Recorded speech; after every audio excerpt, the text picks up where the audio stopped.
What's going on, ladies, gents, and kids of all ages? It is Eric coming back at you once again from the Nerd Cave. And if you saw my last video, you know that our lovely playmat giveaway that we did for 900 subscribers has yet to be claimed. So if you are the person who won 3 videos ago and you didn't claim that prize, definitely go and claim it. If it doesn't get claimed, definitely drop a comment below to enter to win it. We're going to be doing an additional drawing to determine a new winner for that prize. And if that person does come forward and claim their prize, we have an extra playmat, so we'll be giving that away anyway. So your comments are not wasted for entry. Love to hear what you think of the new Treasure Planet playmat, if you've seen it already. If not, you'll see it in a second in this video. Today we're actually going to be doing another deck tech video. This is going to be our last deck tech video of the set, so we're very excited to get this out. We're going to start focusing on Ursula's return going forward and building decks around that set. Right now, though, we do have the Lorcana challenge coming up, so if you're going to be in Atlanta for that, you may know already that Ursula's return cards are not going to be allowed, so you're going to be looking at building decks with the first 3 sets of cards. So that's what we're going to be focusing on today, and this is a deck that I think could come in and be very competitive in that particular scene. If you didn't see the last video, they are doing a 2-game format for this tournament, so that means you can hypothetically end up in a tie, and aggro decks could reign supreme because they're pulling out wins probably in every matchup, at least for one of the games when they're going first, unless they get a really bad hand. They're going to play well into most things other than other aggro decks. So playing something more low to the ground seems like it's going to be the strategy for this particular tournament. But without any further ado, let's go ahead and talk about today's deck. Today we're going to be looking at Emerald, Amethyst, Bounce aggro. This is my own brew of the deck, so maybe some cards that I'm running that you don't typically see, and vice versa. So definitely stick around to see what tech options I did go with. So the first card we're playing in this deck is going to be Chernobog's Followers, Creatures of Evil. Definitely a fantastic card, 2-1 for 1, so it can come out and threaten anything with 2 defense, which is very relevant in the current format. Moreover, if you're going to take an unfavorable kill on this character, you just quest in, get rid of him, and go ahead and draw yourself a card to replace him. Also, being a 1-drop, he's a good bounce target for cheap. Then we are running 1 Maleficent, Biding Her Time. Just a 1-1 quest for 2. I think it's a good card. I had a little space left in the deck. I want to stay low to the ground. So 1 Maleficent. Then obviously the Maleficent killer for this deck. We are playing 4 Cursed Merfolk, Ursula's Handiwork. These guys are awesome. As everybody knows, with Maleficent and Lilo, if they had no attack, it really wouldn't matter. Frankly, they would be better with no attack, hence why I'm playing 4 Cursed Merfolk, 1 Maleficent. These cards are never going to attack in. Leaving damage on something is all good and well, but when you can make your opponent discard a card, you're really kind of getting a trade with a card that has no attack and is a 1-drop, which is just crazy. So that's all the 1-drops for the deck. We're playing 9 1-drops.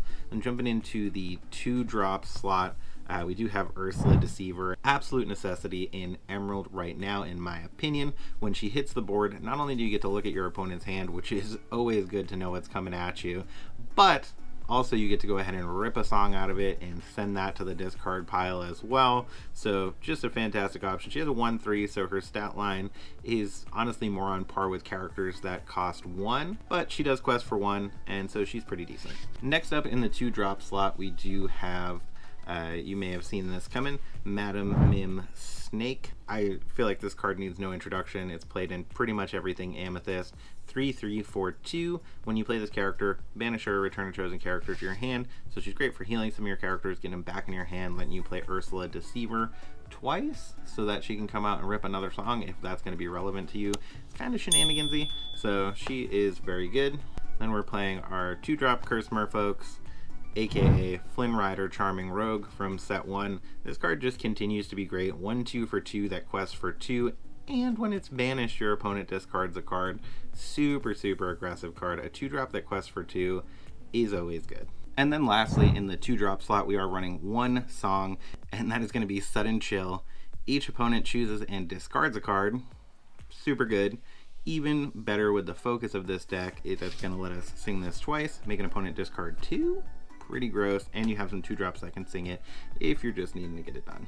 And we're running 2 Maleficent. When you play this character, you draw a card, Maleficent Sorceress. 3-drop, 2/2, can sing her 3-cost songs. if we don't have our primary singer. This one's a little out of left field. I don't know that everybody's running this in this deck, and if they are, maybe not this many, but I am on 3 Merlin Crab. If you've been tuned into the channel for a long time, you may know I play Ruby Amethyst primarily. I'm hot on Crab. I think Crab is great. Comes down and really surprises your opponent, even though they should be pretty sure that you're playing it. So when you play it and when it leaves play, you're going to be able to go ahead and give a character +3. Fantastic with Mim Fox, because she can come down, bounce him, and immediately become a 7, take out those locations. It's probably one of your best attack options when a lot of these characters in the deck are low to the ground. Then we do have 3 Kit Cloud Kicker Tough Guy. A lot of people have moved away from Kit Cloud Kicker. He is a 2/2 for 3. I still think he's pretty good to keep that tempo at the beginning of the game. If you get him later, he's inkable, so he's still not really bad. I still like Kit. Not everybody's still playing him, but I think there's an argument to run 3. Maybe I'll cut to 2 at some point, but right now I'm liking 3. Then we do have the star of the show for the deck.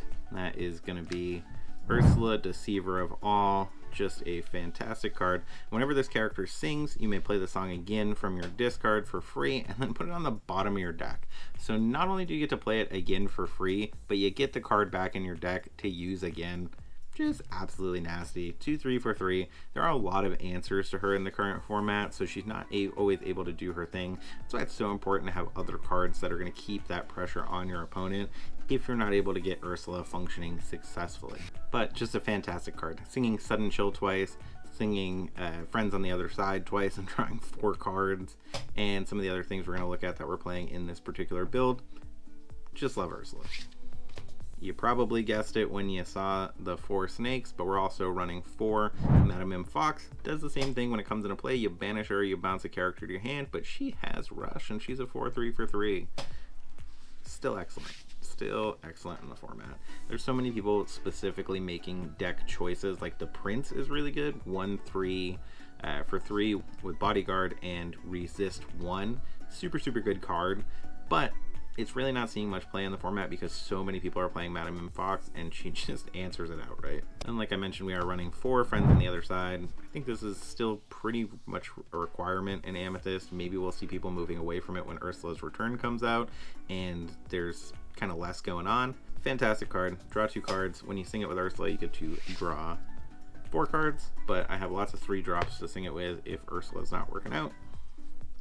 And this is a card not everybody plays in this deck, but I am running 2 Bosses on a Roll. It's an interesting card. You can sing it for 3, so you can double sing it with Ursula. Look at the top 5 cards of your deck and put any number of them on top or bottom in any order. Really lets you fix your deck in a way that seems almost unbalanced, and you gain 1 lore. So when you're talking about singing this with Ursula, you are going to gain 2 lore, and you're going to be able to do that twice. So you could potentially ship 10 cards to the bottom if they were all non-favorable cards. Obviously that's unlikely, but you can really control what your deck is going to do for the rest of the match by singing one of these with an Ursula. Now, not everybody is playing 4 of this card, but I am on 4 Mother Knows Best. It's uninkable, so I see the argument for playing less than 4. Maybe I'll cut to 3 at some point. But you get to return a chosen character to their player's hand. And again, if you're singing it with Ursula, you get to do that twice, which is absolutely devastating to your opponent. If you can come down with something like Ursula on turn 3, Kit Cloud Kicker on turn 4 to bounce something back to your opponent's hand, get down another character so you can be ready to quest in hot the next turn, and then sing Mother Knows Best and bounce 2 more characters, you can essentially put your opponent's entire board back in their hand and put you in such a favorable position to quest in the next turn. There's just not a whole lot they can do about it. If they're playing Steel and they're running Grab Your Swords, which a lot of people have cut to 2 or less Grab Your Swords, if they're running that and they happen to have it in hand, they may be able to mess up your board pretty good, but they are going to be in a position with no characters on board where they're not singing it, and they are going to have to hard cast it. So that can still be pretty easy to come back from even after the fact. It would also leave your Ursula alive to be able to sing something going into the next turn, like Friends on the Other Side. Then another requirement to gain that cheeky lore out of nowhere, Merlin Goat. When he comes into play, you gain a lore. When he leaves play, you gain a lore. 4/3 for 4, so he's one of your stronger attackers in the deck. Still just consistently a good card. And then you may have guessed we are on the other portion of the Merlin package as well, with 4 Merlin rabbits. When you play this character and when he leaves play, you draw a card. So he's pretty much guaranteed to draw you 2 cards. So he's like a friends on the other side on a stick, and you can play him and use him to sing any of the songs that you may have in the deck, as opposed to questing in for the 1. So really good in Ruby Amethyst, really good in anything Amethyst in my opinion. And the last card we are running in the deck is going to be 3 Queen's Castle Mirror Chamber, 4-drop, 7 defense location, 1 to move in, gain 2 lore at the start of your turn, which is just gross passive amount of lore. And at the start of your turn, for each character you have here, you do go ahead and draw a card. I've had situations where I've been able to clean up my opponent's board and put this down in such a favorable board state that I was able to get 2 or 3 characters on it right away and draw 4 cards going into my next turn, which is a really tough position for your opponent to come back from unless they're able to whole new world immediately while you have a ton more cards than them. But you're playing a lot of what you're drawing, so it's just not likely. But that is the deck. The deck does only go up to 4 drops. I am not running nothing higher in this deck, so it's very low to the ground, very aggro, and I gotta say I'm enjoying it a lot. I'd love to hear your thoughts in the comments below. Do you think this is the ideal build? Are there other cards you would play over certain cards that I ran in this particular list? Do you think this is going to be the answer to the meta at the Lorcana Challenge in Atlanta? It's definitely a deck that's under strong consideration for me to play, but I haven't totally decided yet. Love to hear your thoughts on this, and make sure you're dropping those comments just to get entered in the giveaway, even if you don't have thoughts on this particular deck. It's going to be well worth it, and definitely check us out on Patreon. You can download the file for the last playmat that we did to go ahead and print that yourself, the Merlin and Mim playmat. We do also have the file up for the Beast Enchanted proxies, so those are awesome. And as a reminder, any support you give us through Patreon does go directly to giveaways, so all of that is ultimately benefiting you because we're giving it right back to you, in addition to getting access to free files. This file will be available after we finish running these giveaways, so probably in the next week or 2 you'll be seeing the Treasure Planet playmat downloadable and printable yourself as well, so definitely stick around for that. Thank you so much as always to the people who stick around to the end of the video. Remember to like, comment, and subscribe if you feel so inclined, if you're enjoying the video a lot. We're super close to 1,000 subscribers, and when we get there we are going to be giving away a booster box, so definitely make sure you're sticking around for that and you're hitting that subscribe button if you want to be able to win more cool free stuff. Currently we haven't done any Patreon exclusive giveaways. Once the Patreon expands a little bit more, we're going to be looking at doing Patreon exclusive giveaways in addition to the giveaways that we're doing on the main channel. And as the channel gets bigger, you'll be able to take advantage of commercial free content over on Patreon, so that's something that's going to be coming, as well as bonus content in the future, probably behind the scenes type stuff. If that's something you'd like to see, let me know.